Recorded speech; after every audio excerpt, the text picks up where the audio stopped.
That's a difficult question to answer because schools don't have a constitutional responsibility to provide the level of security, infrastructure, architecture that can mitigate against the kind of terrorist activities that we are seeing in the region in focus. They lack the resources. You will know that schools in Africa, especially in the northern part of the country, are operating under a grossly under-resourced environment. And so we haven't got the money as school leaders and teachers to be able to take care of ourselves security-wise. And so we must fall back to government, who must show willingness to sit down and talk with us regarding coming up with ideas on how we can work together to ensure that the resources available security-wise are utilized in ways that first and foremost takes care of our children, who must remain in school if Nigeria is going to make any progress in terms of development. Because, you see, we keep thinking that politics and worrying about the economy can solve Nigeria's development problems.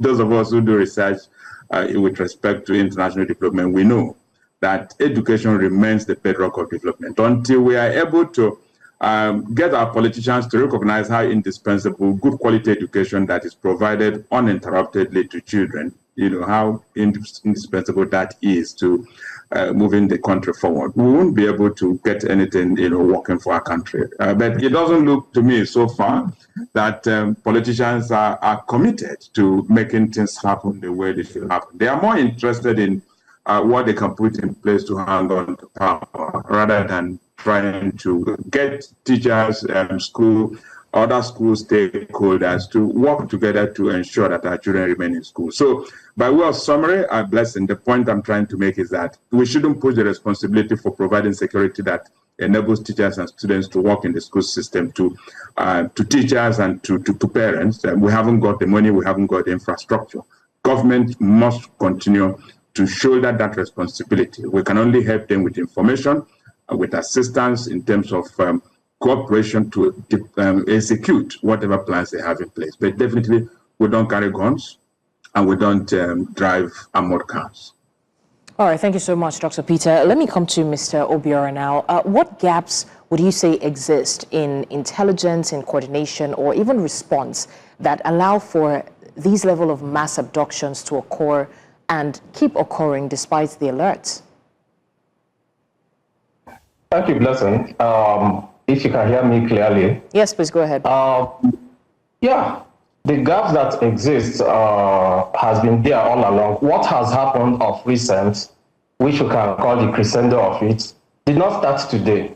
So it means obviously it started somewhere, but due to government laxity and interest that do not benefit the country as a whole, we have allowed it to foster, and it has gotten to this level, an embarrassing level.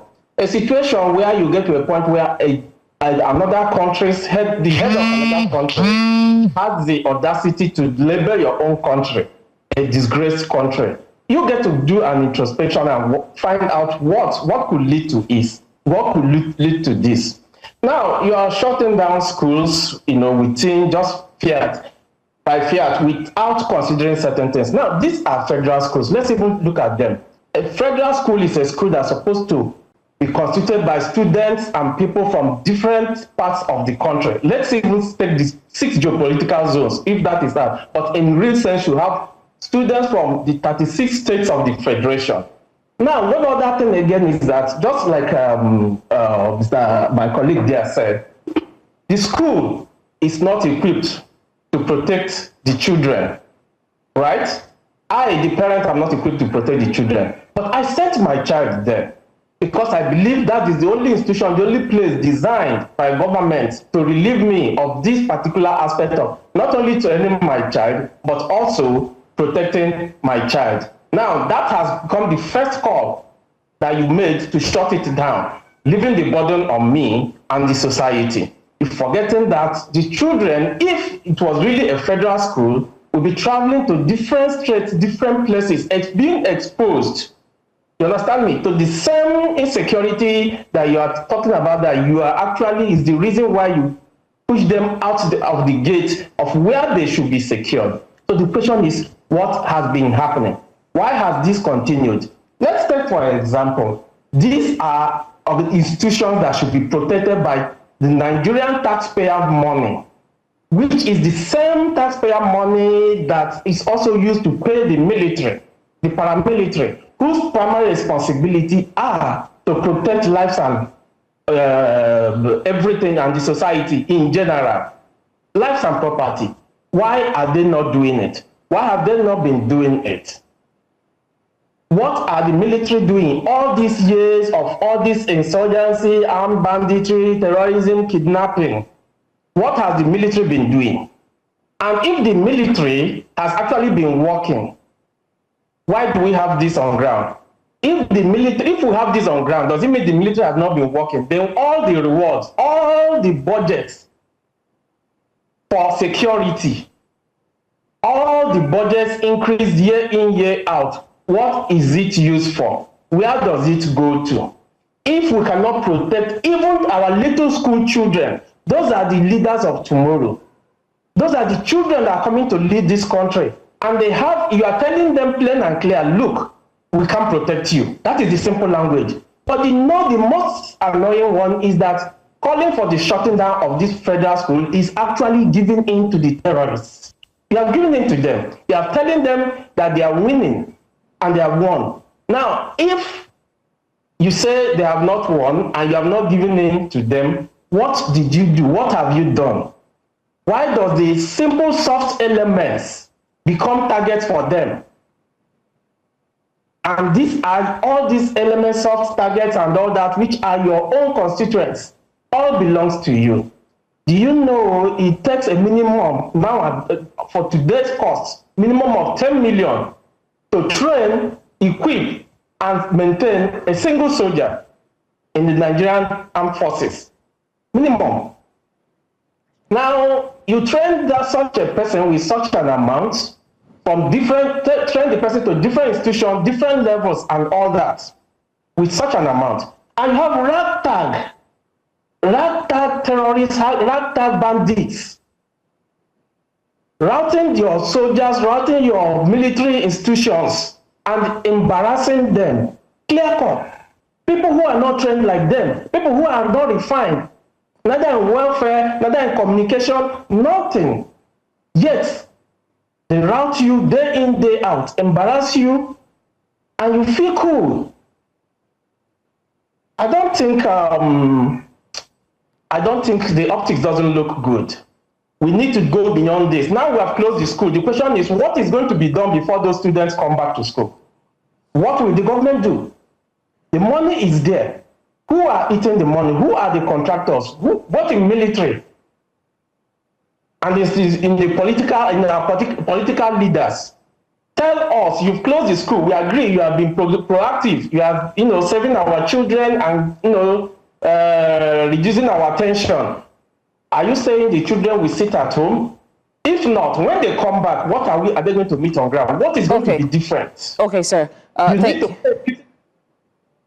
Okay, thank you so much, Mr. Obiora. Now, one final question. Let's talk about the psychological effect on these children. So in the cases where, and I'll direct this question at Dr. Peter, in cases where students return from abduction or they escape, what educational and psychological support systems can be put in place to help them recover and reintegrate? Because it's easy to say, oh, they have been rescued, and I don't think that it's fair on the children to just throw them back into the educational system without any form of psychological support whatsoever.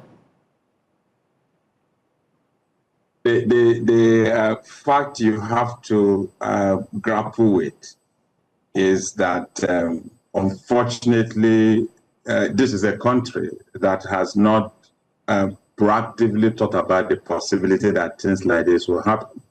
Our universities have not done very well with respect to production of the manpower necessary for the kind of service you are anticipating. In the whole of our country, we don't have more than about 300 psychiatrists. There's hardly any school in Nigeria, especially at the federal level, these federal unity schools we are talking about, where you have a psychologist who who works in those places. A good number of them have counselors, but what you find is that in a federal government school where you have about 5,000 children studying, you don't have more than 5 counselors. In fact, these schools in the north are worse hit because given the fact that teachers and school counselors are afraid to work in the north, they hardly have more than 3 counselors who are attending to thousands of children. And that's very unfortunate for us. And we know that the trauma that is resulting from what we're experiencing, where children are abruptly stopped from remaining in school, and some of them are stranded because some of these children have their parents in faraway Owerri, in faraway, Akwa Ibom, River State, and states in the West. And you shut down the school immediately. You use the word with immediate effect, and their parents don't even have the money to take flight to get to where they are, even if they have the means. Flights don't even get to every part of our country. So you find children who are stranded and who parents now have to ask their relatives in those places to go and pick them up. So children end up staying in environments that they never anticipated was going to become their lot. So there's trauma coming here. Okay. Apologies for interrupting you, Dr. Peter, but thank you so much. We want to appreciate Dr. Peter and Mr. Obiora for joining us and lending your voice to this very important conversation. Thank you.